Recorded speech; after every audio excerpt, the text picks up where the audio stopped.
Welcome to the World Dog Show 2023. Lietuvių išveisti šunys drebina pasaulinių parodų podiumus. Ką tik iš tarptautinės šunų grožio parodos Ženevoje grįžusi lietuvių delegacija parsivežė net 4 pasaulio čempionų titulus.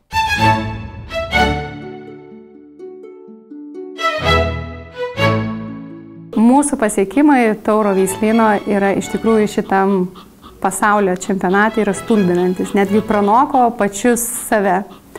Mes atsivežėm 4 pasaulio čempionus, vienas iš jų Benius, atsivežėm 4 šuniukus ir beibis nugalėtojas ir atsivežėm 2 vice pasaulio čempionus. Janita su savo komanda laimėjo ir vadinamąjį bryderių arba lietuviškai veisėjo konkursą. Gavo aukso medalį. Laimėjom geriausią bryderių konkursą, tai buvo mano svajonė, kada nors laimėti, pripažinti geriausią pasaulio bryderiai. Taip pat laimėjome pasaulio jaunimo Best in Show 2 vietą su Jordanu. Ir dar laimėjome 1 parodą šuniukų Baby Best in Show. Kas tai yra pasaulinė šunų paroda ir kuo ji ypatinga? Šiais metais pirmą kartą istorijoje didžiausia šunų paroda pasaulyje vyko Šveicarijoje, Ženevoje. Čia dalyvavo per 20 000 gražiausių planetos keturkojų. Iš viso pasirodė 200 įvairių veislių atstovų, kurių grožį vertino 150 tarptautinių teisėjų. Vadinamieji grumeriai, veisėjai ir vedliai stengiasi parodyti savo šunų grožį, tikėdamiesi gauti gražiausio pasaulyje šuns titulą. Šunys vertinami pagal temperamentą, siluetą ir judesį. Čia turbūt yra ne grožio konkursas, nes grožiai yra skirtingi. Čia vis dėlto yra geriausio šuns konkursas, tai yra, kai yra standartas, yra taisyklės ir tas šuo turi turėti savybės būtinos tai veisliai. Ir savybių rinkinys, taip pat paruošimas, taip pat charakteris, taip pat handlingas, groomingas, kirpimas, viskas tai yra visuma. Tai yra menas. Bet kokiu atveju veisimas yra menas. Parodyti šunį tai yra menas. Tai yra kaip šokis, 2 žmonių šokis, kai mes matome, kai šoka sportiniuose šokiuose ar kituose šokiuose lygiai tas pats. Čia yra menas. Pirma, išveisti šunį, paruošti ir sugebėti jį parodyti.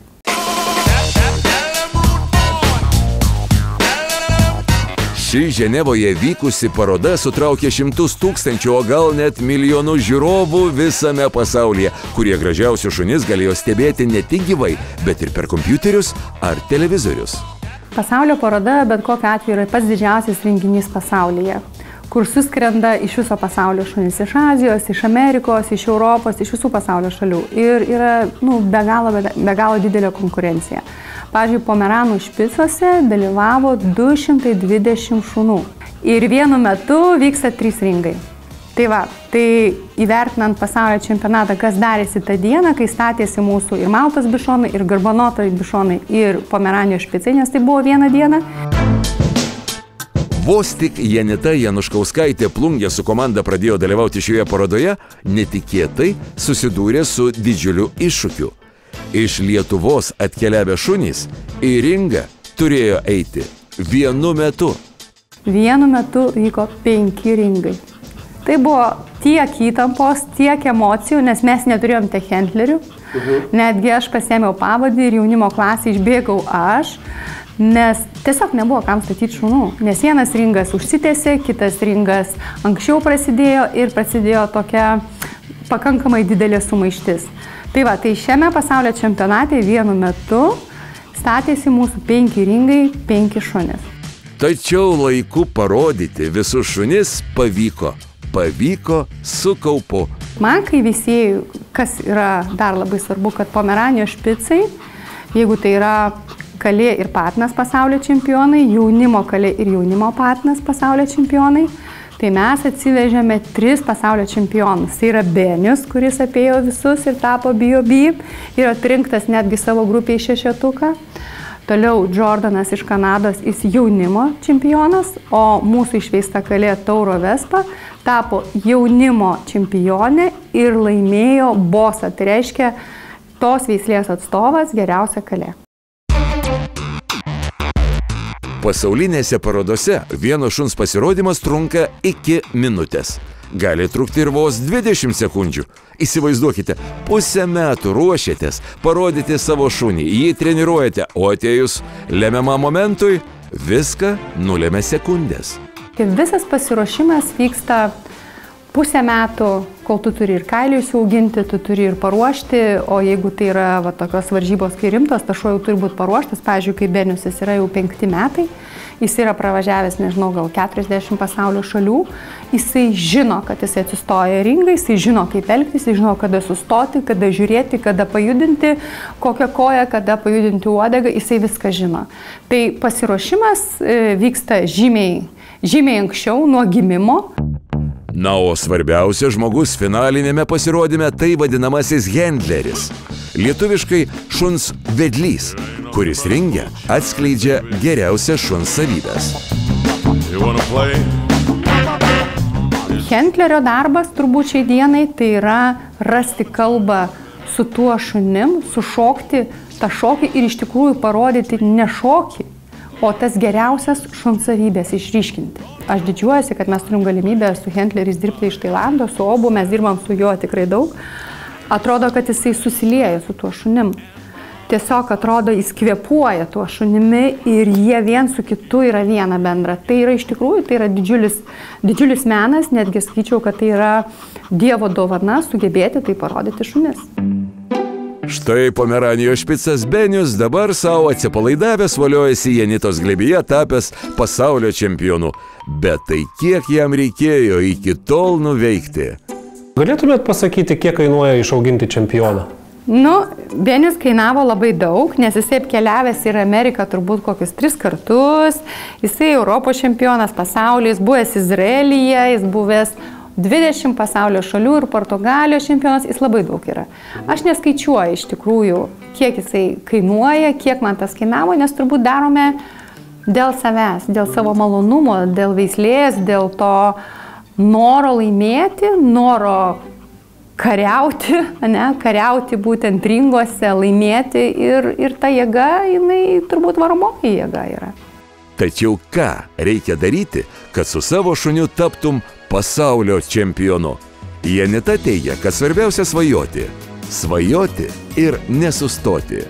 Kiekvienas sportininkas turi svajonę tapti pasaulio čempionu. Kiekvienas šokėjas, kuris šoka šokius, jis turi svajonę tapti pasaulio čempionu. Lygiai taip pat kiekvienas veisėjas, jisai turi svajonę išveisti šunį, kuris būtų pasaulio čempionas.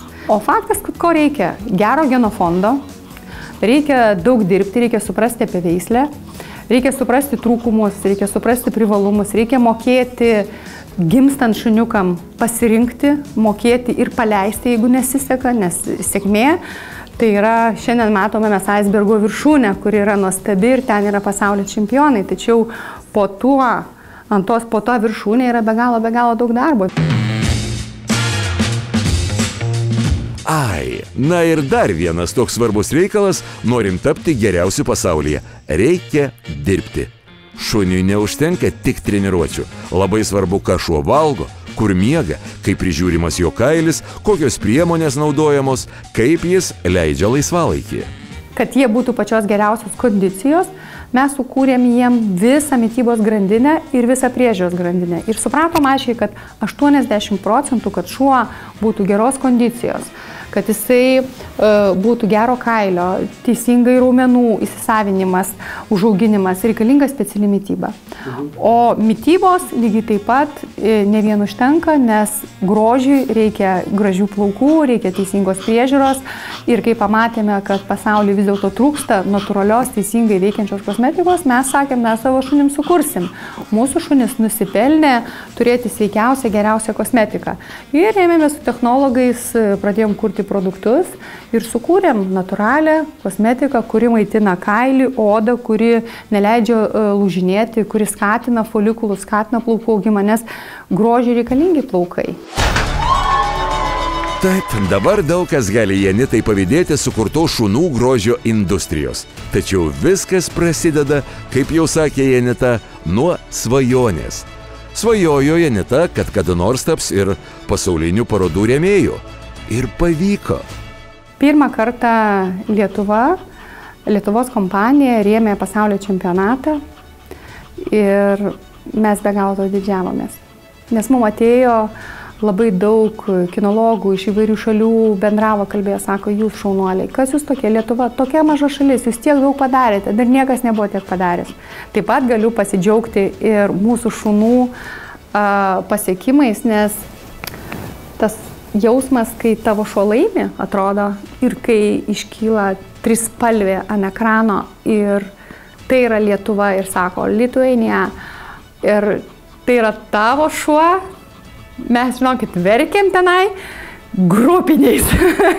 Tik šuo laimi ir mes ten visi verkiam. Tūkstančiai žmonių žiūri, tiesioginė transliacija visą pasaulį. Ir tai, kad Lietuvos vėliava rodėsi tiek kartų ir mūsų šunų pergalėm, ir kitų lietuvių pergalėm, tai yra kažkokia fantastika.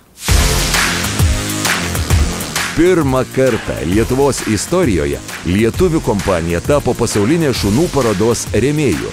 Apie tai niekas negalėjo net pasvajoti.